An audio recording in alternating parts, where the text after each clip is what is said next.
संस्मरण प्रेमचंद के फटे जूते।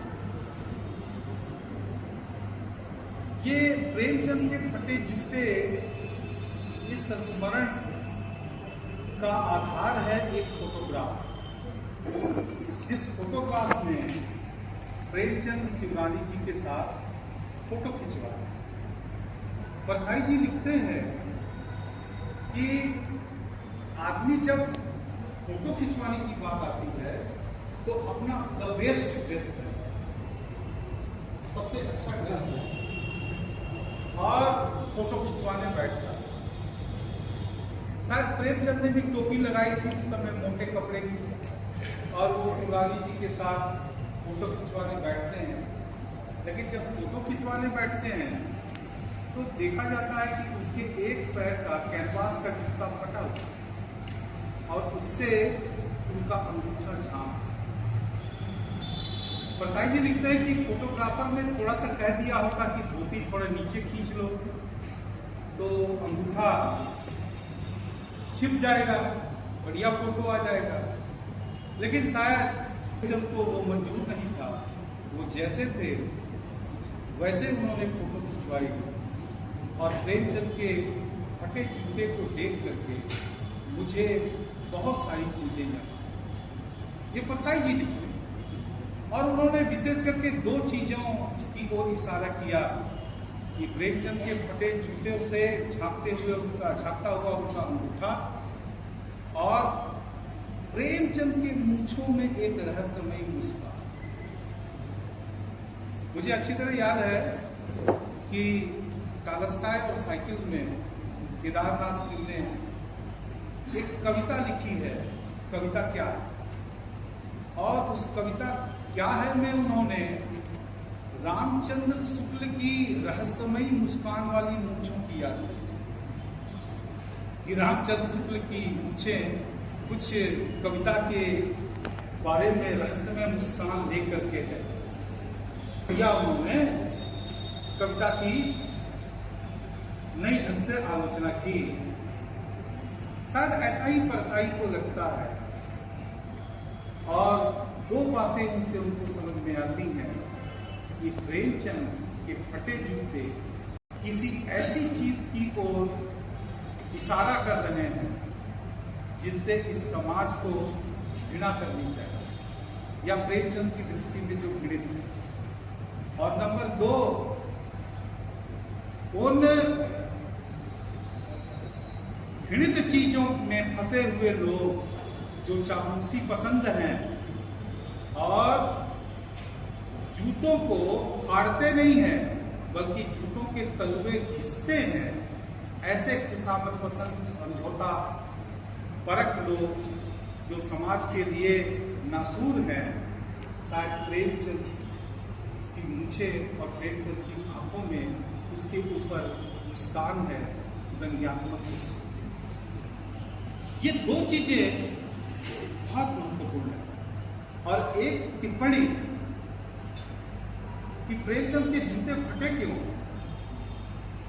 तो परसाई कहते हैं कि प्रेमचंद शायद किसी सख्त चीज पर बार बार अपने पांव को ठोकर मार रहे हैं, और यह सख्त चीज एक दिन में नहीं बनी थी, सदियों से समाज में जमते जमते वह एक टीला बन गया।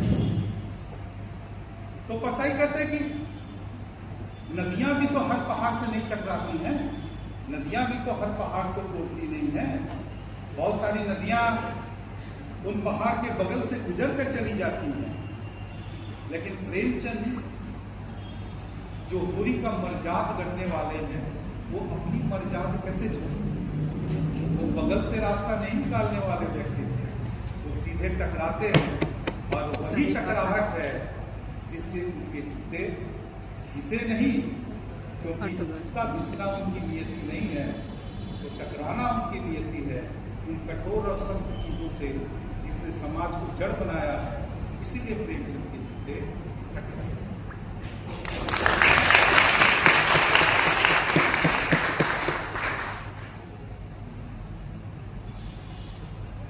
यहाँ एक और संकेत है कि कितने लोग हैं, कितने साहित्यकार हैं जो उस समाज की सख्त चीजों से टकरा करके अपना एक रास्ता निकालने का जिगरा रखते हैं, हौसला।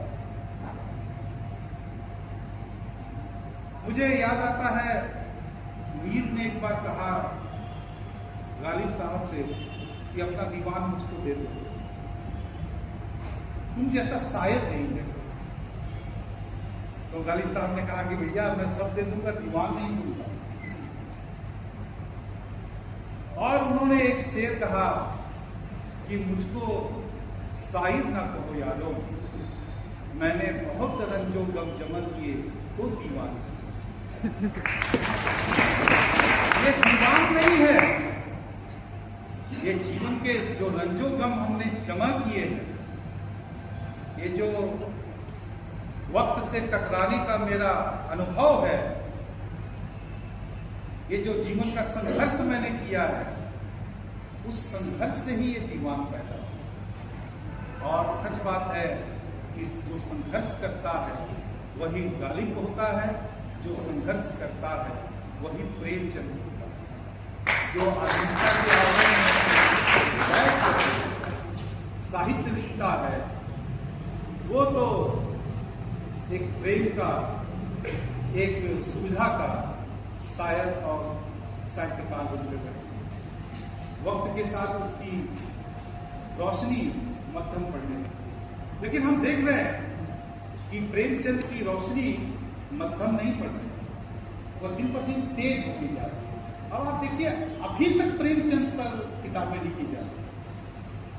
अगर इधर के विमर्शों को आप देखें तो कमल किशोर गोयनका के साथ साथ, धर्मवीर के साथ साथ, रतन कुमार सांभरिया के साथ साथ, है ना, अब शायद वीरेंद्र जैन है या कोई हम उनकी किताब एक उनकी सोजे वतन को लेकर के आई है कि वो अंग्रेजों ने प्रतिबंधित नहीं की, ऐसे आ भी जाती है। मैं कहने का मतलब ये है कि प्रेमचंद डिस्कोर्स से बाहर ही नहीं हो रहे।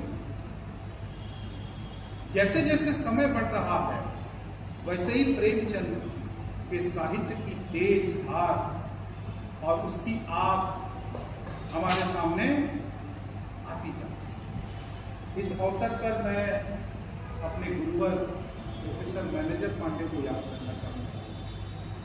मैनेजर पांडे ने बहुत एक मार्के की बात कही है प्रेमचंद के, बहुत प्रसिद्ध पंक्ति है उनकी। उन्होंने लिखा कि प्रेमचंद ने उपन्यासों की सिर्फ कर्म भूमि ही नहीं बदली बल्कि उसका कायाकल्प भी।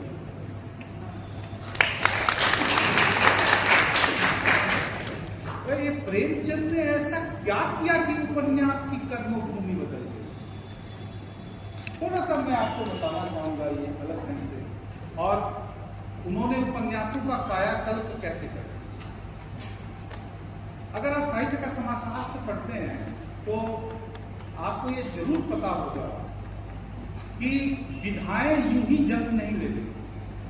अब आप देखिए जो विधाएं जैसे आत्मकथा, संस्मरण, ये जीवनी को तो फिर भी थोड़ा महत्व मिला था, लेकिन ये आत्मकथाएं कैसे हाशिए पर थी।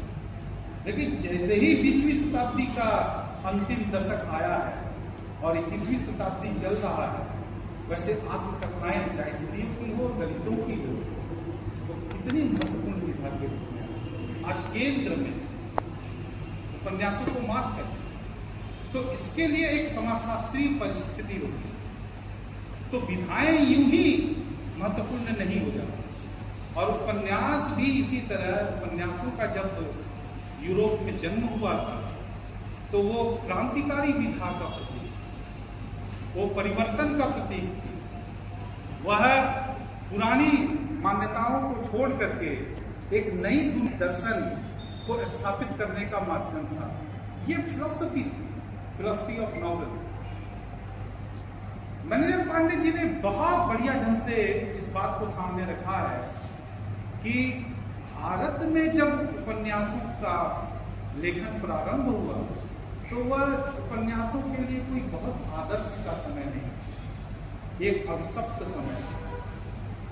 लेकिन जो यूरोप के लेखकों को, बालजाक वगैरह को परिस्थितियां मिली थी, उसमें उपन्यास लेखन बहुत ही सीधा और सरल, लेकिन भारत में वो चुनौतीपूर्ण। तो क्यों चुनौतीपूर्ण था? यही प्रेमचंद की भी करनी। अब ध्यान दीजिए, जब उपन्यास का जन्म भारत में हो रहा है तो औपनिवेशिक भारत है, और औपनिवेशिक में भारत की जो आम जनता है वो दो पार्टों के बीच में बुरी तरह से पिस गई। मेरा काम कबीर के बिना नहीं चलता, तो कबीर की एक पैरोडी करके मैं बताता हूं कि चलती चक्की देखकर ये प्रेमचंद रो, दो पार्टों के बीच में साबित बचा। ये प्रेमचंद के रुदन के जो दो पाठ कारण है, वो एक है सामंतवाद और एक है औपनिवेशिक।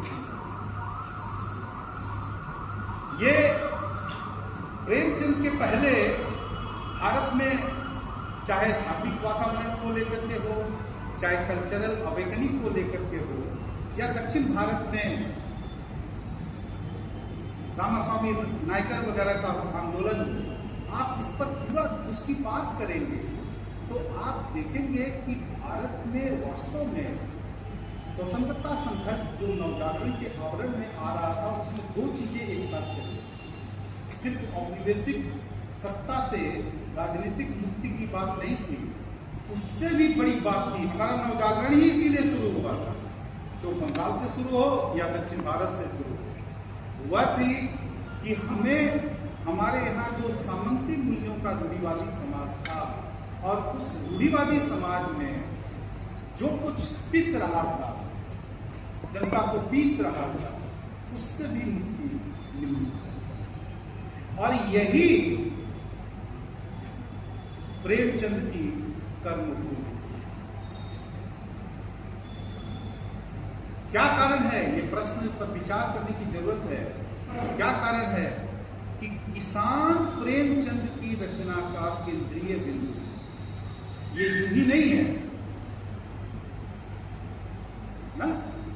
आप पूरा भारतीय परिप्रेक्ष्य देखिए, प्रेमचंद के पहले अगर किसान जीवन का और भारतीय जीवन का कोई सच्चा चितेरा है तो वह उड़िया का उपन्यासकार फकीर मोहन सेनापति। फकीर मोहन सेनापति प्रेमचंद के पहले भारतीय किसान जीवन के और भारतीय संघर्ष के सबसे बड़े लेखक। 1897 में उनका उपन्यास आता है छमाड़ आटो। इसका हिंदी अनुवाद है 6 बीघे जमीन। और इस 6 बीघे जमीन में एक दृश्य है, बहुत बढ़िया दृश्य है। वो एक जुहाड़ कहते हैं थोड़ा सा आदिवासी भाषा में, जहाँ गड्ढे बड्ढे होते हैं, बारिश का पानी जम जाता है, वहां बगुले उगले आते हैं। फकीर मोहन सेनापति उसका वर्णन कर रहे हैं कि एक जुहाड़ है और जुहाड़ के चारों तरफ बेचारे सुबह से बगुले बहुत बड़ी संख्या में बैठे हुए हैं और मछली की तलाश में है। बरसात का समय है, मछलियां, पानी लबालब भरा है, मछली पकड़ना इतना आसान नहीं है, और वो बगुले सुबह से शाम तक बड़ी मुश्किल से 2-4 मछलियां या शिकार पाते हैं। लेकिन इसी बीच होता क्या है कि जल कौवे उनका झुंड उड़ करके आता है और वो पानी में नीचे डुबकी मार कर जाते हैं और मछलियां पकड़ लेते हैं, और आधे 1 घंटे में ही हर पेट मछलियों का शिकार करके उड़ जाते हैं। अब देखिए, ये बरसात के समय में बंगाल, उड़ीसा ऐसे ही जगहों में होने वाली सामान्य घटना है। लेकिन फकीर मोहन सेनापति उसका पैराडाइम कैसे तय करते हैं? तो पैराडाइम करते हैं कि देखो, ये जो हमारा देश है, इस हमारे देश के संसाधन है, उस संसाधन से प्रोडक्शन करने वाले ये बगुले हमारे लिए किसान मजदूर हैं। जो दिन भर मेहनत करते हैं कुछ नहीं मिलता है, लेकिन शोषक औपनिवेशिक जलकार आते हैं और आकर के उड़ते हैं और असली मछलियां पकड़ करके तुरंत उड़ जाते हैं। किसानी जीवन के माध्यम से औपनिवेशिक जीवन और किसानों की मुक्ति का प्रश्न जिस तरह से फकीर मोहन सेनापति क्षमा 8 अंक में उठाते हैं, वह पूरा राष्ट्रीय परिसंवाद का विषय है। वह केवल उड़िया का उपन्यास नहीं है, वह पूरे भारतीय जीवन का एक दर्शन बनकर के सामने है। प्रेमचंद उसी परंपरा के और उसी कर्मभूमि के उपन्यास है। वो जब चुनते हैं किसान जीवन को, तो किसान जीवन को चुनते हुए किसान एक ऐसी स्थिति है किसान की कि किसान सवर्ण भी है, किसान पिछड़ा भी है, किसान दलित भी है और किसान स्त्री भी। आप किसान को किसी जाति, किसी धर्म, मुसलमान भी है, किसी लिंग, किसी वर्ग से सिर्फ जोड़ करके नहीं रख सकते। ये पूरे भारतीय जनता का पर्याय बन जाता है। और प्रेमचंद के यहाँ होली के साथ साथ धनिया भी किसानी करती है और हल्कू के साथ साथ मुन्नी भी किसानी करती है। ये सबकी वहां पर तो ये जो कर्मभूमि चुन रहे थे प्रेमचंद, यह कर्मभूमि बहुत ही सुचिंतित और सायास कर्मभूमि थी, जिसमें वो दोहरी लड़ाई लड़ रहे थे। वो दोहरी लड़ाई इसीलिए प्रेमचंद कलम के मजदूर भी बने और कलम के सिपाही भी बने। वो औपनिवेशिक सत्ता के साथ साथ अपनी भारतीय समाज की जो जकड़बंदियां थी, उस जकड़बंदी के खिलाफ भी जबरदस्त लड़ाई लड़ रहे थे। ये प्रेमचंद की भूमि। प्रेमचंद ने इसका पूरा कायाकल्प भी कर दिया। भाई कायाकल्प कैसे कर दिया? अब फ्रांस की एक साहित्य के समाजशास्त्र की विदुषी महिला, उनको पहला समाजशास्त्री साहित्य का कहा जाता है, मादाम स्टेल। मादाम स्टेल ने एक बड़ा अच्छा स्टेटमेंट दिया है। ये जो आप साहित्य समाज का दर्पण है, ये सब बातें करते हैं, ये भी मादाम स्टेल का ही दिया हुआ सिद्धांत। उसी मादाम स्टेल ने एक बहुत महत्वपूर्ण बात कही। उन्होंने कहा कि उस देश में उपन्यास का विकास नहीं हो सकता सही तरीके से जिस देश में स्त्रियों को सम्मान और अधिकार नहीं मिलता। ये मादाम स्टेल का बिल्कुल साफ स्टेटमेंट। अब देखिए प्रेमचंद इस स्टेटमेंट के आलोक में कायाकल्प कर रहे उपन्यास। भाई प्रेमचंद का उपन्यास सेवा सदन, कौन है नायक? वो नायक प्रधान नहीं है, वो नायिका प्रधान है, सुमन। आप गबन देख लीजिए, रमानाथ से बहुत मजबूत जालता है। आप गोदाम देख लीजिए, प्रोफेसर मेहता पर अंततः मालती खाली पड़ जाती है ना। और निर्मला के बारे में तो अमृत राय ने अपने पिताजी के बारे में जो लिखा है, तो आप लोगों को पढ़ ही लेना चाहिए, जरूर पढ़ना चाहिए कि कैसे निर्मला स्त्रियों का एक तरह का धर्म ग्रंथ बन गया था एक जगह। अब देखिए रामविलास जी के शिष्य बैठे हैं, रामविलास जी कैसे इसकी व्याख्या करते हैं? अब रूढ़िवादी आलोचना सेवा सदन को वेश्या समस्या से जोड़ते हैं। रामविलास जी कहते हैं नहीं, ये वेश्या समस्या नहीं। सुमन जो संघर्ष कर रही है, यह भारतीय महिला का आर्थिक स्वतंत्रता का सामाजिक संघर्ष है। अब देखिए पूरी पैराडाइम चेंज।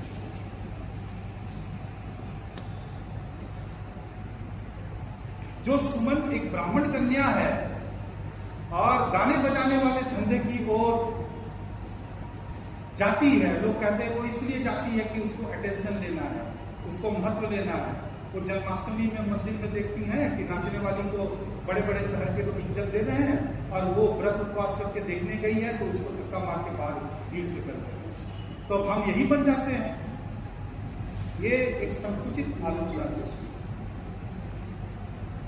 रामविलास जी उसका नया इंटरप्रिटेशन सामने रखते हैं और सुमन आर्थिक स्वतंत्रता हासिल करने वाली भारतीय महिला संघर्ष का प्रतीक है। अभी ये माधव स्टेल की निर्मला में तो आप देख ही रहे हैं, अनवेल विवाह दहेज प्रथा के माध्यम से स्त्री जीवन को किस तरह से प्रस्तावित करते हुए केंद्र बिंदु में प्रेमचंद आने में सफल हुए और कैसी हलचल मची थी उस समय में। और आप देखिए वो जालपा जो इस बात की दोषी थी कि स्त्रियां हमेशा पुरुष को, अपने पति को संकट में डालती हैं। स्त्रियों की जो लालची इच्छाएं हैं, बलवती इच्छाएं हैं गहनों की, उसके कारण पति को 2 नंबरी काम करना पड़ता है। और आप देखते हैं कि उपन्यास के पहले जालपा कैसे एक नीचे स्तर की चरित्र के रूप में सामने आई, लेकिन बाल प्रेमचंद जैसे ही दूसरा भाग शुरू होता है, रमानाथ की खोज कैसे हो कोई नहीं बता पाता। जालपा कहती है कि शतरंज का एक बड़ा ही डिफिकल्ट पजल है, वो पजल सिर्फ रमानाथ जानता है, हम जानते हैं। वो शतरंज को छुपवा देते हैं कि इनाम मिलेगा और जरूर वो कहीं देखेंगे तो बताएंगे कि वो स्त्री, बुद्धिमती स्त्री का जागरण कैसे होता है। और बुद्धि से वो अपने पति को खोज लेती है और जब खोज लेती है तो देखिए उसके श्रृंगार पटार के जितने सामान थे, इलाहाबाद में रहती है, वो सब उठा करके ले जाकर के गंगा जी में बहा देती। तो जिस श्रृंगार के लिए जालपा कटघरे में खड़ी की गई थी, प्रेमचंद की कलम का जादू उस कटघरे को छिन्न भिन्न कर देता है और एक ऐसी स्त्री का जन्म होता है जो जाजल्यमान। वो जो भारतीय, आप बहुत सारे भारतीय संघर्षों, स्वतंत्रता संघर्ष में भाग लेने वाली स्त्रियों की छवियां उसमें देख सकते हैं। जालपा जाती है और अपने गबन तो नहीं किया, अपने भगोड़े पति को कहती है, झूठी गवाही क्रांतिकारियों के खिलाफ दे करके एक बेस्या के साथ मौज मस्ती कर रहे हो। तुम समझते हो कि तुमको मैं पति रूप में स्वीकार करी हुई? बिल्कुल नहीं, तुमसे मेरा कोई नाता नहीं है। मैं आज से उन्हीं क्रांतिकारियों को, उनके घर के लोगों की सेवा करूंगी जिसके खिलाफ तुमने गवाही झूठी दी है सुविधा के लिए, बचने के लिए, और जिनके कारण वो जेल हुए। एक संघर्षशील, स्वतंत्रता संघर्ष के लिए लड़ने वाली जालपा का है। और आप देखते हैं कि जालपा किस तरह से पूरे उपन्यास में एक प्रमुख किरदार। अब आप देखिए रामविलास जी टिप्पणी क्या करते हैं। रामविलास जी टिप्पणी करते हैं और ये टिप्पणी कोई मामूली टिप्पणी नहीं है। प्रेमचंद उनका युग में वो टिप्पणी कर रहे हैं कि जालपा स्वतंत्र भारत, आधुनिक भारत का उगता हुआ नारी, the rising feminism of independent and modern India. देखिए अब ये देख करके हमको लगता है कि प्रेमचंद सिर्फ कलम के सिपाही और मजदूर नहीं है, वो कलम के जादूगर भी। वो जादूगर समाज में जिस स्त्री को दोयम दर्जे का समझा जाता है, उसको अपनी कलम की जादू से अव्वल दर्जे का बना देने वाला तो जादूगर ही है, तो जादूगर ही होगा। ऐसे हैं कलम के जादूगर प्रेमचंद। और एक उदाहरण और देना चाहता हूं, आप देखिए गोदान कैसी है, हमने मालती कैसी है, भीतर से मधुमक्खी है, ऊपर से तितली है। आप देखिए मधुमक्खी और तितली होने का ठप्पा है ना। और वो करती क्या है, प्रोफेसर मेहता के चारों तरफ घूमती, चारों तरफ चक्कर लगाती। बाहर कलम ऐसी कथा रची कि मेहता के चारों ओर घूमने वाली मालती ऐसा बदल गई कि मेहता ही उसके तरफ चारों ओर।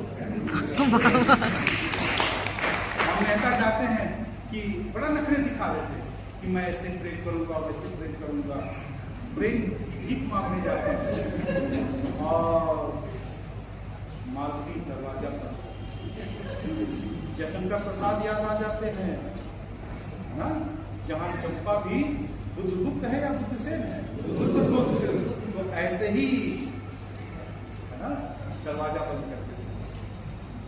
ये सब जो कलम की जादूगरी होती है, वो कलम की जादूगरी कल्पनाओं से नहीं है, वो संघर्षों की यथार्थ भूमि के अनुभवों से, समाज की सटीक समझ से होती है। और प्रेमचंद प्रसाद और ऐसे जो बड़े बड़े लोग, अब आप देखिए प्रेमचंद का फलक कितना है।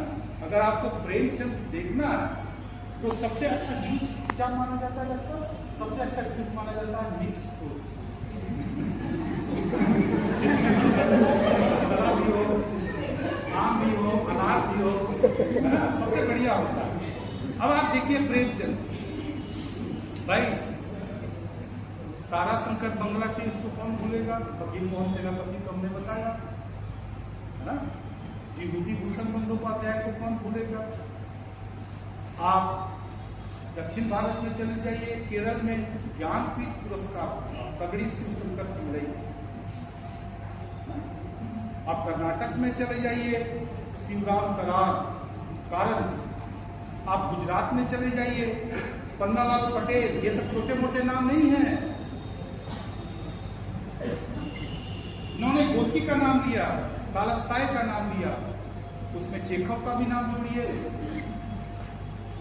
आप इन सबको पढ़िए शरद चंद्र के साथ और इनका मिक्स्ड जूस बनाइए। इन्होंने बड़ा अच्छा सिद्धांत दिया कि कबीर का गद्य अनुवाद करिए, प्रेमचंद निकलेंगे, और कर्तावली का गद्य अनुवाद करें, प्रेमचंद कहेंगे। हम कहते हैं इस वैश्विक और पूरे भारतीय सब ज्ञानपीठ पुरस्कार करता है, इनका मिक्स फ्रूट जूस बनाइए, प्रेमचंद।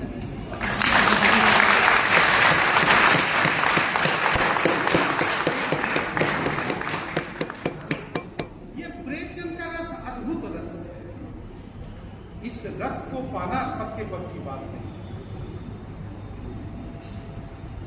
हमको लगता है 14-15 साल पहले की बात है डॉक्टर साहब, हम तो बैठे थे यहाँ कालीचरण सलीम वगैरह समझे, एक तेल अबीब विश्वविद्यालय से प्रोफेसर आए, उनका नाम था गेनोदी स्लोम्पेयर, मैं उनका नाम आज तक नहीं भूलूंगा।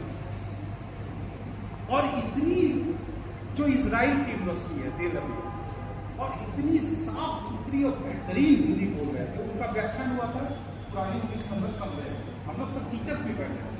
तो मैंने उनसे ये सवाल पूछा कि इतनी बेहतरीन और साफ सुथरी हिंदी आपने कहाँ से सीखी? किसी भारतीय मूल के व्यक्ति से, किसी से? बहुत आश्चर्य। उसने कहा बिल्कुल नहीं, किसी भारतीय से उन्होंने इस तरह की हिंदी नहीं सीखी। उनकी हिंदी की जड़ें कजाकिस्तान की तरफ, जहां से रसूल हमजा तो हुआ। केदारनाथ सिंह ने एक बहुत अच्छी रचना लिखी है, मेरा दागिस्तान, और उस मेरा दागिस्तान में रसूल हमजा तो के साथ प्रेमचंद वगैरह को भी जाता है। और देखिए वहां किसी की तो हम लोगों ने बड़ा प्रेस किया। मैंने इनसे प्रश्न पूछा था कि साहित्य, हिंदी साहित्य जानते हो? बोला हिंदी साहित्य मैं नहीं पढ़ा, मैंने हिंदी सीखी है। तो बड़ा जोर दिया कि नहीं उसको बताइए कोई साहित्यकार। तो उन्होंने सिर्फ एक साहित्यकार का नाम लिया और वह प्रेमचंद। प्रेमचंद को हिंदी में पढ़ो। और आप देखिए दुनिया में, मैंने बताया रीता जी ने, दुनिया में आप जहां भी जाइए, भारत में आप जहां भी जाइए, प्रेमचंद का साहित्य आपको उपलब्ध होगा। प्रेमचंद हिंदी साहित्य के चेहरे मुझे अच्छी तरह याद है। जब हम कलकत्ता में बीए में पढ़ते थे तो हमारा कॉलेज था, बहुत बड़ा कॉलेज, और उसमें प्रेमचंद जयंती जरूर मनाई जाती। और उस प्रेमचंद जयंती में एक खासियत ये थी कि डायस पर सिर्फ हिंदी के लोग नहीं होते। एक बांग्ला के बोस बाबू थे, हम भूल गए, हेड ऑफ डिपार्टमेंट थे, धोती कुर्ता, छत सफेद धोती कुर्ता था, वो जरूर आता था। उर्दू के आते थे और अंग्रेजी। मैं ये देखता था कि प्रेमचंद की विरासत खाली हिंदी की नहीं है। प्रेमचंद की विरासत और प्रेमचंद की लेगेसी एक राष्ट्रीय लेगेसी और राष्ट्रीय स्तर पर है। जैसे मैथिली शरण गुप्त एक राष्ट्र कवि हैं, दिनकर एक राष्ट्र कवि हैं, इसी की तर्ज पर यह कहना बहुत जरूरी है कि प्रेमचंद एक राष्ट्रीय कवि है।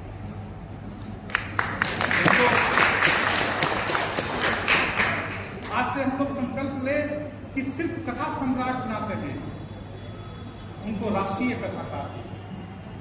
ये प्रेमचंद के योगदान के बहुत ही अच्छा न्याय होगा। प्रेमचंद को हम लोग इस रूप में याद करेंगे। समय ज्यादा हो रहा है, मैं दो एक बातें और कह सकते गए। बहुत हो गया, मैडम ने कह दिया तो हम बोल ही नहीं सकते।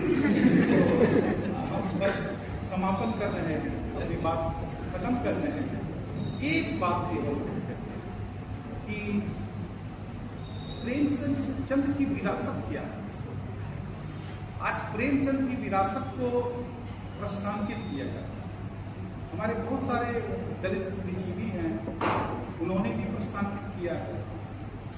बहुत सारी स्त्री आलोचक भी हैं, रोनी अग्रवाल जैसी, यहाँ तक कि मैत्री पुष्पा, उन्होंने भी उनको प्रश्नांकित किया है। और हमने जैसे बताया कि प्रेमचंद को, उनके साहित्य को प्रतिबंधित साहित्य ना कहने वाले ऐसे वर्ग के भी लोग हैं, वो भी प्रेमचंद को प्रश्नांकित करते हैं। लेकिन सवाल ये है कि हम किस प्रेमचंद को प्रश्नांकित, है ना। अभी बताइए, मैं एक प्रोफेसर हूँ और मुझको कोई बोलेगा कि मोहम्मद रफी का गाना गाओ, तो मैं तो प्रश्नांकित हो ही जाऊंगा। अगर हमसे कहेगा कि तुम विराट कोहली की तरह बैटिंग करो, तब तो तुम जीरो में माइनस में चला जाओ। प्रेमचंद न दलित लेखक थे, न दलित चेतना के लेखक। प्रेमचंद राष्ट्रीय चेतना।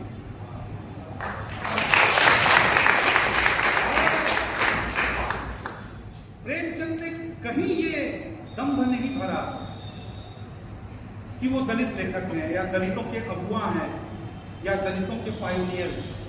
ये सब व्यर्थ की बातें करना छोड़ देना चाहिए। प्रेमचंद ने कहीं एक लाइन लिखी हो, दावा किया हो कि मैं दलितों का नेता हूं, मैं दलितों का लेखक हूं, बिल्कुल नहीं। प्रेमचंद राष्ट्रीय लेखक थे, इसलिए अंबेडकर को भी देख रहे हैं, है ना। अंबेडकर और फुले ने जो शिक्षा, जो पानी का पीने का अधिकार सार्वजनिक जगहों में और तमाम आंदोलन चलाए थे, उन्हीं आंदोलन से मंदिर प्रवेश की कथाएं, ठाकुर का कुआं जैसी कथाएं, ये सब निकल के आती। और प्रेमचंद ने 1934 में शायद हंस में जब उसको निकाला था, तो बाबा साहब अम्बेडकर का पूरा, बाबा साहब अम्बेडकर से जैसे अस्पृश्यता पर प्रेमचंद का लेखन देख लीजिए, जाति व्यवस्था पर प्रेमचंद का लेखन देख लीजिए, धन संपत्ति के अधिकार के संबंध में वही हिंदू कोड बिल, जिसके कारण बाद में जाकर के प्रेमचंद को अम्बेडकर साहब को इस्तीफा देना पड़ा। अब आप देख लीजिए, बाबा साहब अम्बेडकर का हिंदू कोड बिल और प्रेमचंद का बेटों वाली विधवा, वो कोड बिल का पूर्व कहानी रूपांतरण है। अब देख लीजिए, अगर गलत है तो हमको बताइए। एक ब्राह्मण बेटी को अपने पिता की संपत्ति में अधिकार मिले, बाबा साहब के हिंदू कोड बिल प्रस्तुत करने के बहुत पहले बेटों वाली विधवा में क्या लिखा है प्रेमचंद ने, जबरदस्त। स्त्रियों का इतना बड़ा पैरोकार मैंने नहीं देखा। केवल कुछ चीजें पकड़ करके पत्थर नहीं चलाने चाहिए, चीजों को समग्रता में देखना। प्रेमचंद कहीं से भी दलित विरोधी नहीं, और न प्रेमचंद ब्राह्मण विरोधी है, न राष्ट्र विरोधी है। प्रेमचंद बहुत व्यापक अर्थ में वामपंथी है। जो लोग ये समझते हैं वामपंथी होना मार्क्सवादी कम्युनिस्ट पार्टी का सदस्य होना है, तो उनको वामपंथ का अनुभव और इतिहास ठीक से पढ़ने की जरूरत है। सिर्फ कम्युनिस्ट पार्टियां वामपंथी नहीं होती, और भी चीजें वामपंथी होती हैं। वो वामपंथ मानवीयता के पक्ष में जहां भी आप प्रोटेस्टेंट इन नेचर होते हैं, आप स्टेटस इन क्वो के खिलाफ होते हैं, आप वामपंथी। और प्रेमचंद इस अर्थ में वामपंथी थे। मैं उन्हें 146वीं जन्म जयंती के अवसर पर अपनी श्रद्धासुमन अर्पित करता हूँ और आप नौजवानों से आग्रह करता हूँ कि प्रेमचंद विचार 1, 2, 3 या विविध प्रसंग 1, 2, 3 कहानियों के अलावे इन तीनों को भी आप पढ़िए, आपको दूसरे प्रेमचंद बहुत